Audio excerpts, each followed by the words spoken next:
अस्सलाम वालेकुम। सितारों के सफ़र पर खुश आमदीद। आज की वीडियो में हम बात करेंगे कि आने वाला सितंबर 2025 आप लोगों के लिए कैसा रहेगा। हम देखेंगे कि आपका काम और कारोबार कैसा होगा, यानी काम, पैसा, करियर, फाइनेंसेस कैसे रहेंगे, प्यार और रिश्ते कैसे रहेंगे, सेहत कैसी रहेगी, खुशहाली होगी या आपको थोड़ी सी केयर करनी पड़ेगी। फिर इन टोटल हम देखेंगे कि आपकी अपॉर्चुनिटीज़ कहाँ कहाँ पे हैं, चैलेंजेस कहाँ कहाँ पे हैं, कौन सी चीज़ें आप अवॉइड करेंगे या कौन सी चीज़ें आप नहीं करेंगे तो आप कामयाब होंगे, कहाँ पे आपको अपॉर्चुनिटीज़ मिल जाएंगी। तो आपको ये सारी चीज़ें बताएंगे, साथ ही साथ आपको रेमेडीज़ भी बताएंगे कि कौन सी रेमेडीज़ करने से आपको ज़्यादा फ़ायदा हासिल होगा। लेकिन उससे पहले जिन लोगों को अपना मून साइन नहीं पता वो कमेंट सेक्शन में अपनी ओरिजिनल डेट ऑफ बर्थ लिखें, हम आपको आपका मून साइन बता देंगे। एस्ट्रोलॉजी में मून साइन की इम्पॉर्टेंस या अहमियत ऐसी ही है जैसे आप एक घने जंगल में हैं और मून साइन आपकी टॉर्च है। जब तक आपके पास टॉर्च नहीं होगी आपको रास्ता नहीं पता चलेगा कि आपने आगे जाना कहाँ है। Same as it is moon sign आपकी ज़िंदगी में काम करता है। जब तक आपको आपका मून साइन पता नहीं होगा और आप अपने मून साइन से रीडिंग नहीं देखेंगे, आपको नहीं समझ में आएगा आपने कहाँ जाना है। इसकी बहुत बड़ी मिसाल एक ये भी है कि आप पिछले कई अरसे से मंथली साइन को फॉलो कर रहे थे, लेकिन आज तक आपकी ज़िंदगी में वो टाइम नहीं आया जो दावे किए गए। आपने कई एस्ट्रोलॉजर्स की वीडियोस देखी होंगी जिनमें कहा गया होगा कि आने वाला टाइम इस बुर्ज के लिए, इस राशि के लिए बेहतरीन है, लेकिन वो आपको ज़ोडिएक साइन जो है वो मंथली वाइज बता रहे होते हैं। मंथली वाइज आपकी ज़िंदगी पे काम कभी भी नहीं करेगा आपका ज़ोडिएक, जब तक आपको आपका मून साइन नहीं पता होगा। और मून साइन जो होता है वो ही आपका ज़ोडिएक होता है, आपका बुर्ज होता है, आपकी राशि होती है।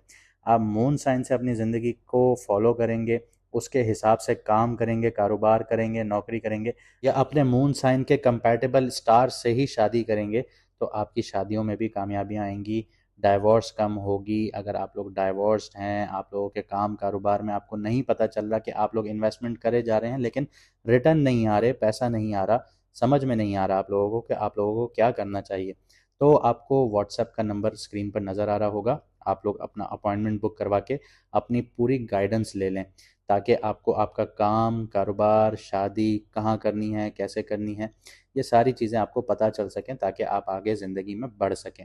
लेकिन अगर फिर भी आपने वही पुराना पैटर्न फॉलो करना है कि आपने वेस्टर्न एस्ट्रोलॉजी के रूल्स पर चलना है, मंथली वाइज आपने फॉलो करना है, तो सौ बिस्मिल्लाह आप लोग कर सकते हैं, हम किसी को रोकते नहीं हैं। लेकिन फिर सिर्फ होगा वही कि आप लोग बैठे हुए वीडियोस देखते रहेंगे कि 5 बुर्जों की, 5 राशियों की किस्मत बदलने वाली है इस महीने। आप ऐसी वीडियोस देखते रहेंगे, आपकी किस्मत बदलेगी नहीं, लेकिन जो वीडियोस अपलोड कर रहे होंगे वो लोग पैसे कमा रहे होंगे। तो आप लोगों को समझना पड़ेगा कि आप लोगों को ज़िंदगी में आगे बढ़ना है या एक लूप में फंस जाना है। ये भी एक लूप में फंस जाना होता है कि आप ज़िंदगी के एक पॉइंट पे आके सिर्फ स्टक हो जाएं और फंस जाएं। तो अभी व्हाट्सएप पर मैसेज करके आप लोग अपना अपॉइंटमेंट बुक करवाएं, अपना करियर जानें, अपने करियर में मुश्किलात का हल जानें, अपनी जॉब्स कौन सी कर सकते हैं आप लोग, अपना बिजनेस कौन सा कर सकते हैं आप लोग शादी कहाँ कर सकते हैं, कौन सा स्टार आप लोगों के लिए कंपैटिबल है। अगर आपके पास कोई पार्टनर है, आप उनकी कुंडली मैच करवाना चाहते हैं, राशि मैच करवाना चाहते हैं, या उनका जायचा मैच करवाना चाहते हैं, तो वो भी हो जाता है। अगर आप लोगों की अपॉइंटमेंट्स वगैरह का या आप लोगों के प्रमोशंस के मसले हैं तो वो भी यहाँ पे सारी चीज़ें आपको यहाँ पे क्लियरली बताई जाती हैं, आपको रेमेडीज़ दी जाती हैं ताकि आप वो सारी चीज़ें करते हुए अपनी ज़िंदगी को बेहतर बना सकें। चलिए देखते हैं सितंबर 2025 आपके लिए कैसा रहेगा। बात करते हैं सजिटेरियस मून साइन वालों की, यानी कि धनु राशि, यानी कि बुर्ज कौस वालों की। सितंबर 2025 के सितारे आपके आसमान पर काफ़ी रंग बदलते हुए नजर आ रहे हैं। पहली सितंबर को आपके फर्स्ट हाउस में मून होगा जो आपकी शख्सियत और मूड पर सीधा इफेक्ट देगा। सेवन्थ हाउस यानी जुपिटर होगा सेवन्थ हाउस में, पूरा महीना यही होगा, जो शादी, रिश्तेदारी और बिजनेस पार्टनरशिप्स में एक बढ़ावा देगा, एक एडवांटेज देगा आप लोगों को। आपकी जो शादियां रुकी हुई हैं या रिश्तों की बात है वो इस वक्त चल सकती हैं।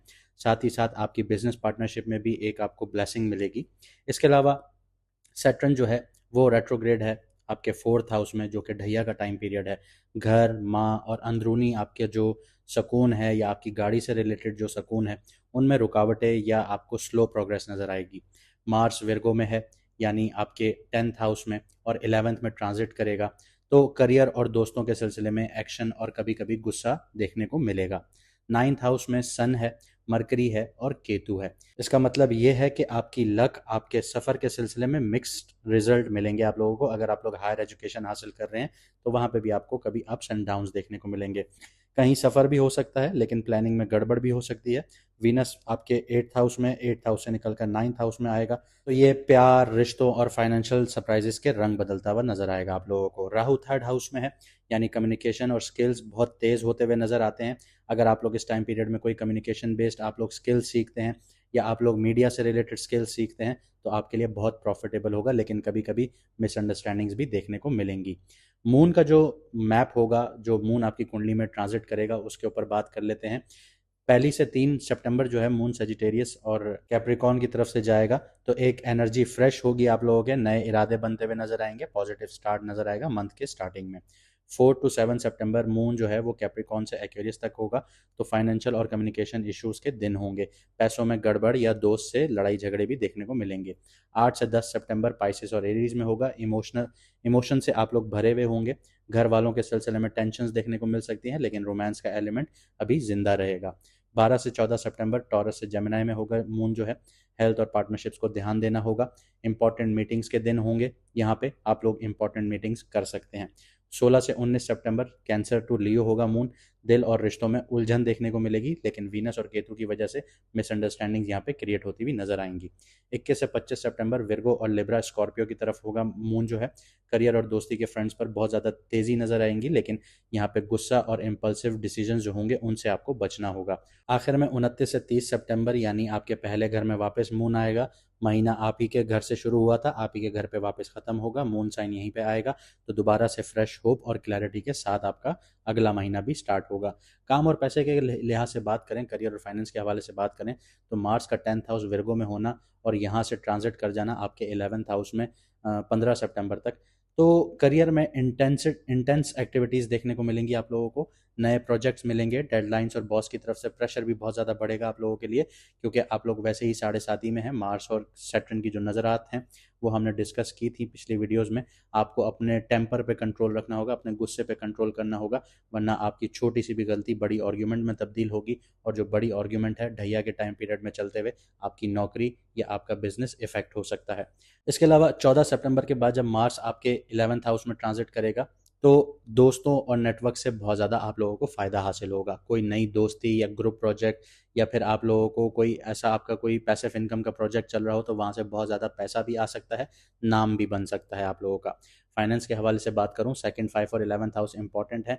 कैप्रिकॉन सेकंड हाउस आपका खाली है, लेकिन सैटर्न रेट्रोग्रेड है 4th हाउस में, सेकंड हाउस का लॉर्ड, और सेकंड हाउस पे देख रहा है, तो पैसों में स्लो ग्रोथ देखने को मिलेगी और अनएक्सपेक्टेड एक्सपेंसेस आपके बढ़ सकते हैं। बिन बताए के खर्चे जो होंगे वो बहुत ज़्यादा बढ़ना शुरू हो जाएंगे, फैमिली से रिलेटेड बढ़ना शुरू हो जाएंगे। इसके अलावा 5th हाउस आपका एरीज है, खाली है, लेकिन जुपिटर की नज़र यहाँ पे आती है, तो जेमिनी और एरीज यहाँ पे क्रिएटिव प्रोजेक्ट्स और स्पेकुलेशंस के लिए एक पॉजिटिव एनर्जीज बना रहे हैं। लेकिन ध्यान रखिएगा, केतु और सूरज जो है वो आपके 9th हाउस में है। इसकी वजह से आपका जो लक है वो आपके भरोसे बैठा हुआ है, आपने लक के भरोसे नहीं बैठना। मेहनत यहाँ पे आपको डबल करनी पड़ेगी, आपको रिजल्ट स्लो मिलेंगे, लेकिन आपने उन रिजल्ट से निराश नहीं होना, आपने दिल छोटा नहीं करना, आपने मेहनत और करनी है। इसके अलावा स्पेकुलेटिव इन्वेस्टमेंट्स में जल्दबाजी नहीं करनी है आप लोगों ने, बिना सोचे समझे क्रिप्टो स्टॉक या आप लोग लॉटरी सट्टे में पैसे नहीं लगाने आप लोगों ने, और जल्दबाजी में अगर आप लोगों ने ये चीज़ें की तो बहुत बड़ा नुकसान उठाएंगे। यहाँ पे मैं आपको एक छोटा सा मशवरा दूंगा कि पैसा जो होता है वो हवा की तरह होता है, जितना आप हवा को दबाने की कोशिश करते हैं वो हाथ से निकल जाती है, पैसा भी इसी तरह निकलेगा। तो महीने के जो पहले 2 हफ्ते होंगे उनमें आपको अपने एक्सपेंसेस को कंट्रोल रखना होगा, अपना बजट बनाइए, और 14 सितंबर के बाद अपने सोशल कॉन्ट्रैक्ट्स या फिर नेटवर्किंग पर रिलाई कीजिए, वहाँ से आपको बहुत अच्छी अच्छी डील्स मिल सकती हैं। प्यार और रिश्तों के हवाले से बात करते हैं। सिंगल्स के लिए जुपिटर 7th हाउस में बैठा है, बहुत खुशी की खबर है यहाँ पे, क्योंकि जुपिटर अपने पूरे ग्रेस में है। ये रिश्तेदारी, प्यार, यहाँ पे सीरियस ऑप्शन सामने लेकर आ जाएगा आप लोगों के लिए। यहाँ पे आप लोग अगर शादी करने का सोच रहे हैं, आप लोग किसी रिलेशनशिप में हैं, तो यहाँ पे आपके शादी के बाद भी स्टार्ट हो सकती है। लेकिन वीनस 8th हाउस में, 8th हाउस से 9th हाउस में ट्रांजिट करेगा 14 सितंबर तक, तो यहाँ से इमोशंस को काफ़ी रोलर कोस्टर बनाता हुआ नजर आएगा। एक तरफ डीप अट्रैक्शन हो सकती है, दूसरी तरफ sudden emotional ups and downs भी देखने को मिल सकते हैं आपको अपने रिश्ते में। कभी आपका दिल करेगा कि मुझे शादी करनी है, कभी दिल करेगा कि यार नहीं करनी, छोड़ो। कभी आपका दिल करेगा यार मेरा पार्टनर, मैं उससे बेतहाशा प्यार करता हूँ, कभी आप उसमें कन्फ्यूजन का शिकार हो जाएंगे। तो इस तरह की मिक्स एंड मैच आपकी एनर्जीज चलती रहेंगी।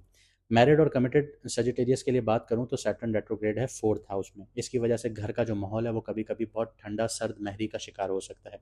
मतलब आपको आपके पार्टनर्स की तरफ फीलिंग बहुत कम महसूस होंगी। इसके अलावा अगर आप लोग बहसबाजी से बाज नहीं आएंगे तो छोटी छोटी बातें बहुत बड़े इश्यूज बना देंगी। मिसअंडरस्टैंडिंग्स यहाँ पे बहुत छोटी सी चीज़ होगी लेकिन वो इतना बड़ा तूफान खड़ा करेगी जिसको संभालना बहुत मुश्किल हो जाएगा। या फिर आपके पार्टनर का जो मूड है वो अलग चलना मुमकिन है आप लोगों के लिए। आप लोगों की जो एक माइंड सेट है उससे बिल्कुल अलग आपका पार्टनर चलना शुरू हो सकता है। लेकिन जुपिटर की जो 7वें हाउस में प्लैनेट प्लेसमेंट है, सॉरी, वो क्लियर करती है कि महीना ओवरऑल रिश्तों के लिए सपोर्टिव होगा। बस आपको थोड़ा सब्र रखना होगा, आपको अपने गुस्से पर कंट्रोल रखना होगा और आपको अपनी ज़बान पर कंट्रोल रखना होगा। 16 से 19 सितंबर मून जो है कैंसर लियो की तरफ होगा। इन दिनों में रिश्तों में आपकी छोटी बातों पर उलझन बढ़ सकती है। तो मशवरा अगर दूं आप लोगों को तो दिल का दरिया खोलने से पहले समझ का पुल जरूर बना लीजिएगा। कम बोलिए, ज़्यादा सुनिए, यही आपके लिए बेहतर होगा। सेहत की बात करते हैं। हेल्थ जोन की बात करूं तो 6, 8 और 12th हाउस मिक्स्ड हैं। 6th हाउस टॉरस है, खाली है, लेकिन उस पर मार्स का असर है, 8वीं नज़र पड़ती है। तो इसलिए पेट और डाइजेशन से रिलेटेड आपके इश्यूज आ सकते हैं, फैटी लिवर के चांसेस बढ़ सकते हैं। 8th हाउस में वीनस बैठा हुआ है, तो यहाँ पे आपको कुछ लोगों को हार्मोनल इश्यूज देखने को मिल सकते हैं। गुप्त रोग आ सकते हैं आप लोगों को, ऐसी बीमारियां आ सकती हैं जो आपके जेनिटल से जुड़ी हुई हैं। साथ ही साथ इमोशनल इम्बैलेंस महसूस हो सकता है आप लोगों को। 12th हाउस स्कॉर्पियो है, खाली है, लेकिन मून का जो यहाँ पे ट्रांजिट है वो 25 से 27 सितंबर को होगा। तो यहाँ पे एनजाइटी और नींद की जो मुश्किलात हैं वो आपको देखने को मिलेंगी। एनजाइटी यहाँ पे ट्रिगर भी कर सकती है। सैटर्न रेट्रोग्रेड है 4th हाउस में, इसकी वजह से अंदरूनी स्ट्रेस बहुत ज़्यादा बढ़ेगा। आपको माइंड आपका जो है वो बहुत डिप्रेशन का शिकार भी हो सकता है। कभी कभी आपको लगेगा कि सुकून दूर भाग रहा है आपसे, या स्ट्रेस फिजिकल फटीग में कन्वर्ट हो सकता है आप लोगों की। मशवरा अगर दूं तो महीने भर हाइड्रेशन अच्छी रखिए, पानी का इनटेक बहुत अच्छा रखिए, अपनी रूटीन में वॉक को इंक्लूड कीजिए, वॉक कीजिए, डिजिटल डिटॉक्स कीजिए कभी कभी, और नींद को प्रायोरिटी दीजिए, अपनी नींद अच्छी रखिए। अगर आपके पास मैट्रेस है तो उस मैट्रेस की क्वालिटी चेक कीजिए, क्योंकि देखें जब तक नींद इंसान की सही पूरी नहीं होती इंसान जो है वो प्रोडक्टिव नहीं बन पाता। अब देख लेते हैं महीने के चैलेंजेस और अपॉर्चुनिटीज़ क्या हैं। चैलेंजेस की बात करें तो सैटर्न रेट्रोग्रेड है 4th हाउस में, जिसका मतलब है कि आप ऑलरेडी ढैया में हैं, लेकिन यहाँ पे रेट्रोग्रेड होने का मतलब ये है कि आपके 3rd हाउस से रिलेटेड भी आपको मुश्किलात आ रही हैं। तो इमोशनल सुकून थोड़ा टूट सकता है आप लोगों का। करियर और घर के दरमियान बैलेंस बनाना मुश्किल होगा आप लोगों को। केतु के साथ सूरज मरकरी है, यहाँ पे वीनस भी एंटर करेगा। तो यहाँ पे जो आपका बाहर से रिलेटेड सफ़र हैं या हायर लर्निंग के प्लान्स हैं उनमें गड़बड़ आ सकती है। वीज़ा से रिलेटेड इश्यूज आ सकते हैं, पैसों से रिलेटेड दिक्कत आ सकती है, मुश्किलात आ सकती हैं। साथ ही साथ पेपर वर्क में कोई गड़बड़ हो सकती है, तो आपके प्लान जो हैं वो पोस्टपोन्ड हो सकते हैं। अपॉर्चुनिटीज़ की बात करें तो जुपिटर 7th हाउस में है, यहाँ पे बैठ के रिश्तों, पार्टनरशिप्स और कोलैबोरेशंस का गोल्डन टच दे रहा है आप लोगों को। आप लोगों ने अगर पैसा कमाना है तो आप लोग पार्टनरशिप्स कीजिए, बिजनेस पार्टनरशिप्स कीजिए, वहाँ से आप लोगों को पैसा अच्छा मिलेगा। जिन लोगों की शादियाँ नहीं हुई उनके लिए शादियों के योग बन जाएंगे। अभी जुपिटर जैसे ही आपके 8th हाउस में जाएगा तो वो आप लोगों के फैसले इस तरह करवाएगा कि आप लोग शादियों की तरफ जाएंगे। लेकिन बहुत सोच समझ के आप लोगों को करना है, क्योंकि जुपिटर जो है वो आपके 8th हाउस में जाते ही 0 डिग्री पर रुक जाएगा। तो ये बात बहुत कम लोग आपको बताएंगे कि जुपिटर जो है वो 0 डिग्री पर रुक जाएगा। अभी जुपिटर की सीरीज़ में हम इन चीज़ों को डिस्कस भी करेंगे। इसके अलावा मार्स जो है 11th हाउस में है, यहाँ पे 15 सितंबर को आएगा यहाँ पे। तो नए दोस्तों और नेटवर्क्स के ज़रिए आप लोगों को बहुत ज़्यादा फ़ायदा हासिल हो सकता है। और अगर आप लोगों की पैसिव इनकम की सोर्सेज हैं, कोई आप लोग फ्रीलांसिंग का काम करते हैं या फॉरेन से जुड़े हुए हैं, तो आपको नए क्लाइंट्स भी मिलेंगे, आपको वहाँ से मुनाफा भी हासिल होगा। आपको आपके दोस्तों के थ्रू जॉब्स के इंटरव्यूज़ के लिए भी आपको बताया जाएगा कि यार इधर जॉब आई हुई है, आप वहाँ पे जाके इंटरव्यू दे दो, मेरा नाम ले लो, मेरे केयर ऑफ चले जाओ। तो यहाँ से आपको सपोर्ट हासिल होगी, आपके नेटवर्क्स आपको सपोर्ट देंगे। तो आपको अभी टाइम मिलेगा कि आप अपने आप को स्टेबल कर पाएँ। रेमेडीज़ की बात करते हैं। हर हफ्ते किसी ज़रूरतमंद को खाना खिलाएं। इस पे ये चीज़ छोड़ दें कि मैं क्यों खिलाऊं, मैं नहीं खिला सकता, मैं ये नहीं। आपके पास 100 रुपये हैं, 20 रुपये दे दें। आपके पास 1000 रुपये हैं, 200 रुपये दे दें। आपके पास 5000 रुपये हैं तो 300 रुपये दे दें, लेकिन खाना खिलाइए गरीबों को। एक ग्रेटिट्यूड जर्नलिंग मेंटेन कीजिए, अल्लाह पाक का शुक्र अदा कीजिए। अल्लाह पाक ने जो आपको नेमतें अता फरमाई हैं उसका शुक्रगुजारी कीजिए, क्योंकि जुपिटर की ये जो पावर्स हैं उसको स्ट्रेंथन करता है, उसको बहुत ज़्यादा मजबूत करता है, उसकी एनर्जीज़ को मजबूत करता है। क्योंकि अल्लाह पाक का बनाया हुआ निज़ाम है, ये आपके असूलों के मुताबिक नहीं चलेगा, ये अल्लाह पाक की विल के हिसाब से चलेगा। जैसे ही आप अल्लाह पाक की शुक्रगुजारी करेंगे, यही निज़ाम आपको नवाजना शुरू कर देगा। दिन के 10 मिनट्स जो हैं वो बिना फ़ोन के आप लोग डीप ब्रीदिंग एक्सरसाइजेस कीजिए, फ़ोन वगैरह बंद कीजिए, आंखें बंद करके बैठिए और डीप ब्रीदिंग एक्सरसाइजेस कीजिए। लंबे लंबे सांस लीजिए, लंबे लंबे सांस छोड़िए। ये आपके माइंड को रिलैक्स करेगा। दोस्तों और पार्टनर्स के साथ क्वालिटी टाइम स्पेंड कीजिए। 30 मिनट ज़रूर निकालें दिन का कि आप अपने दोस्तों और नेटवर्क्स को टाइम दें, ताकि आपके जो नेटवर्क्स हैं वो मजबूत हों और आने वाले टाइम में आपके लिए बहुत ज़्यादा फ़ायदे का सबब बने। सितंबर का जो महीना है आपको सिखाएगा कि असली ताकत बैलेंस में है। काम और दिल, घर और करियर सबको अपनी जगह दें। अपना एक स्केड्यूल बनाएं, शेड्यूल बनाएं कि आप हर इंसान को उसकी प्रायोरिटी के बेस पर उसको टाइम दें। अपने घर में टाइम दें, अपने ऑफिस में टाइम दें, अपने दोस्तों में टाइम दें, अपने नेटवर्क्स में टाइम दें, अपने करियर पे फोकस करें। तो इन सारी चीज़ों का एक टाइम बनाएं। हर किसी चीज़ को 2-2 घंटे, 3-3 घंटे दें दिन के, आपका दिन प्रोडक्टिव जाएगा। और जैसे एक अंधेरी रात होती है, अंधेरी रात के बाद उजाला आता है, आपके लिए भी वैसे रोशनी आएगी। उम्मीद करता हूँ आपको वीडियो पसंद आई होगी और आप लोग आगे अपनी ज़िंदगी को बेहतर बनाएंगे। अगर ऐसा है तो वीडियो को लाइक, शेयर, सब्सक्राइब ज़रूर कीजिएगा। मुझे दीजिए इजाज़त। मिलते हैं अगली वीडियो में सितारों के सफ़र पर।